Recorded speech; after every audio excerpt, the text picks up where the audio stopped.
this video, we're going to go over the disassembly process and making sure that we're swabbing everything out correctly. So first thing first, when disassembling, is taking care of the reed and the bocal. So take off the reed. Hopefully you have your water cup nearby. It can be helpful to get off some of the saliva and help the reed last longer. If you do a little dip, lightly brush it against your pants, do one more little dip, and then just kind of let it stay there and dry off as you're disassembling the rest of the bassoon. One quick note, whenever we are moving the bassoon around, make sure to keep it as upright as possible, because as we play, condensation is building up through here, especially in the boot joint. And if you start moving it around, there might be the tendency for some of that condensation to get into pads and cause them to wear out quicker over time. So after we've taken care of the reed, we're going to take care of the bocal next.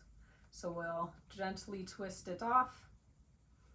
And some people brush the bocal through every time they play. Others just do it, infrequently, and others maybe just do water through it. It's all kind of personal preference. One way to get out moisture, though, if you don't have a bocal brush, is to press down on that little kind of vent part right there, blow through the bigger end, and if you have any condensation left in there, it usually comes out the other end. And then we can use one of our swabs to kind of just lightly clean off the tip of it. So once we do that, we'll put it back in the bocal case. And make sure that we store that properly, because again, the bocal is very fragile and one of the most important parts of the instrument. All right, next up, let's detach ourselves from the seat strap. And usually there's not going to be really any condensation in the bell and the long joint, because when you're playing, right, most of the condensation is running through here and down and collecting into the boot. So let's deal with the bell next.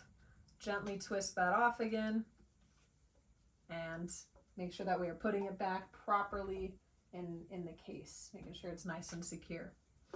For the long joint, we want to make sure that we detach it from the tenor or wing joint.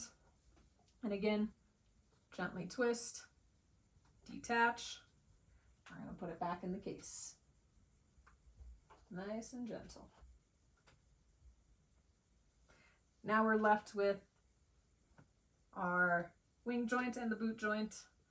We'll gently take off the wing joint. And I actually like to deal with the boot joint first, because there's usually more condensation buildup in there. So we can set the wing joint down. When setting it down, we want to make sure that we set it down against this side, because we don't want any of the moisture that's been built up to seep into any of the pads or any of those tone holes. So gently setting that down, and we're going to find your weighted swab. So there might be a little ball at the end or just a weight. And before we fully swab, if you've had an extended practice or just have a tendency for moisture to build up, we want to try to get out some of that excessive moisture. And we want to do it in a way that's not going to get into the other tone holes. So if we just kind of gently try to pull it up and tilt, right, some might come out, some might not. When running the cloth through the boot joint, you want to go from the bigger end into the smaller end.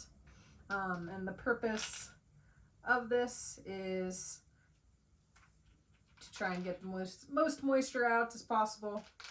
And we only want to do it once, because when we are pulling through, here, I'll go over that one more time, because I know it kind of tripped me up. So we put it in, and then I kind of tilt this. Sometimes I have to do a little shake, but eventually it will come out the other side. And gently pull. If you feel any of your swabs get stuck, do not try to use excessive force. That's a good way to get them even more stuck.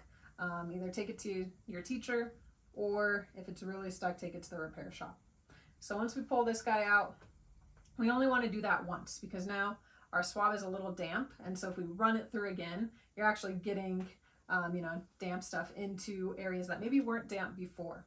So we'll put the boot back in the case and then swab out our wing joint. And for the wing joint, we use a swab with 2 different ends.